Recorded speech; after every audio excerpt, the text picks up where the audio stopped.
মাথায় রাখবে। আরেকটু নির্বাচনের পরে যদি এইরকম আরো কিছু সমাজে আপনারা আসেন, আমরা মানে সাধারণ মানুষরা যদি আপনাদের বলতে পারি যে আপনারা তো ভোট দিয়ে এলেন,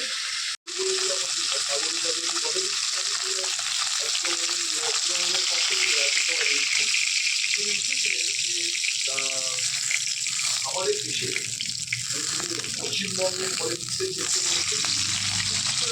একটা পলিটিক্সে রাখতে চায় না। তারপরে আপনি এখন ঠিকই বলেছিলেন, এখনো দেখি আপনাদের সঙ্গে কথা বলছি প্রতিভাব মাফ করবেন, আমাদের সময়ের যারা নতুন নব্য যুবক, আমাদের যারা ছোট, আমাদের চেয়ে অনেক ছোট, তারা বোধ হয় এই রাজনীতি থেকে একটু দূরে থাকতে চায়। আমার মনে পড়ছে যে এশিয়ারে প্রচুর সোনাজয়ী জ্যোতির্ময়ী শিকদার, তিনি যখন একবার ভোটে দাঁড়িয়েছিলেন, তিনি ডক্টর সুধীর চক্রবর্তীর কাছে গেছিলেন ভোটের প্রচারে। সবাই জানি কৃষ্ণ নারায়ণ রাজনৈতিক রেকর্ড, ভোটের কথা বলছেন আপনি দৌড়বেন না,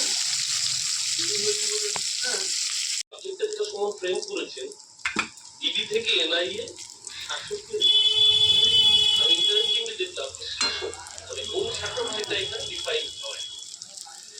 তো শাসক তো যে ক্ষমতায় রয়েছে সেই শাসক হতে পারে, তো আমি ধরেই নিচ্ছি যে এখানে রাজ্য এবং কেন্দ্র। ইডি থেকে এনআইএ শাসকের এজেন্সি পেটানো শাসকের, তাহলে কোন শাসককে যদি আমরা ফ্রেম দেখি, তাহলে ভয়ে ভয়টা আসলে কারা দেখাতে চায়, যে নিজে ভয় পেয়ে সে প্রথম ভয় দেখাতে চায়। ইডি এনফোর্সমেন্ট ডিরেক্টর যেখানে ওনারা শাসন করতেন রাজস্থান, মুখ্যমন্ত্রী কদিন আগে ইডি সম্পর্কে কি বলেছেন আমি সেটা পরে আসবো। সারা ভারতবর্ষের মানুষ আর কি ইডির নামের ফুল ফর্মটা চেঞ্জ করে দিয়েছেন, এনফোর্সমেন্ট ডিরেক্টরেট থেকে election, ED stand for election. ED তাকে বেল এবং বেল দেওয়ার পর সেই ব্যক্তি অরবিন্দ ফার্মার মালিক শরৎ রেড্ডি তিনি অ্যাপ্রুভাল হলেন বা মুচড়ে কাছে। ইডি যতদিন তাকে বেল দেয়নি ততদিন তার বয়ান একরকম ছিল, নবা কেজরিওয়াল নিজে আদালতে সওয়াল করেছেন। সেখান থেকে আমরা সবাই যেহেতু এখন আদালত ইউটিউবে অ্যাভেলেবেল, সবাই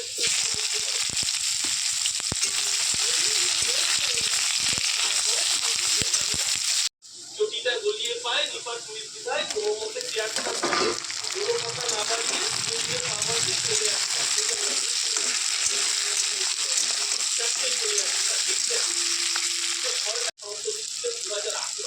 উনি তখন 2018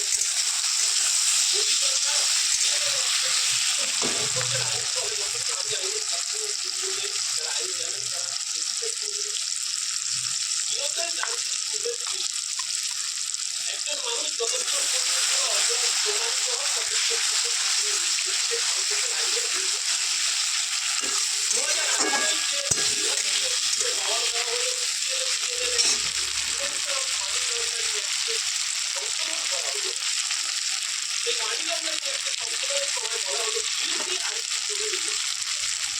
অর্থাৎ ভারতবর্ষের আইনের যে মূল জায়গাটা মানুষের বিচার পাওয়ার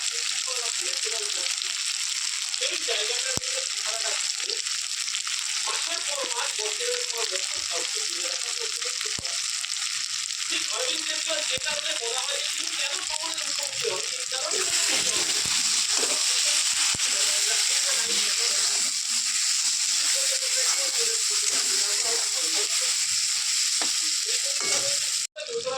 भाई जीती गई जीती तो रहती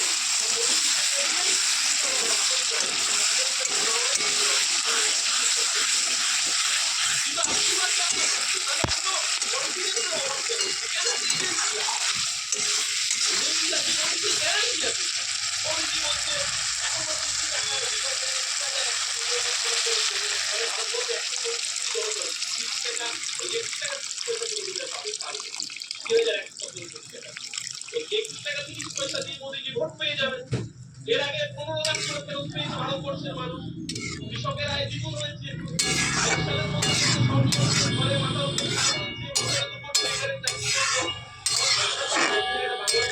জনপ্রিয় গান চমক হাসানের লেখা, মনে আছে অনেকের হয়তো, ওই মোদীজির কথাগুলো হচ্ছে ওই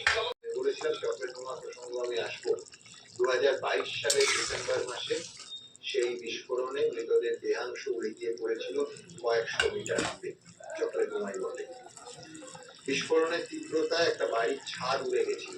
8 কিলোমিটার দূর থেকেও ভয়াবহ সেই শব্দ শোনা গেছিল। মৃতদের জামা কাপড় গাছের মগডালে ঝুলছিল।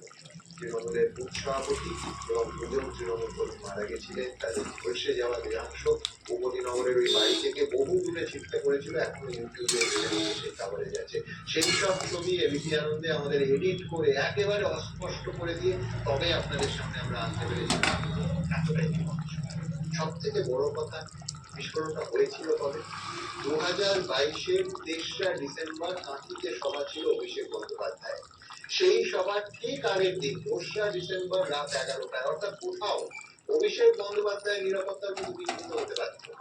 বিরোধীরা তখন বলেছিল যে তৃণমূলের বুথ সভাপতির বাড়িতে এই বিস্ফোরণ, বোমা বাঁধার কাজ চলছিল, তাই মৃত তৃণমূল 3জন যারা মারা গেছিলেন তৃণমূলের নেতা কর্মী। তৃণমূল বলেছিল বিরোধীদের উৎসাহ। তারপরে বেলা পড়ছে আপনাদের ভোটটা করে দেবো, এই সমস্ত নানা ধরনের কথার ব্যবহার করছিলেন এবং বলছিলেন যে কাউকে ভোট দেবেন না, সব ভোট আমাদের দিন, তৃণমূলকে দিন, আমরা আপনাদের চাকরি দেবো, আমরা আপনাদের 100 দিনের কাজ দেবো, আমরা আপনাদের বাড়িতে জল এনে দেবো, আমরা আপনাদের ইলেকট্রিসিটি দেবো। তাহলে 5 বছর ধরে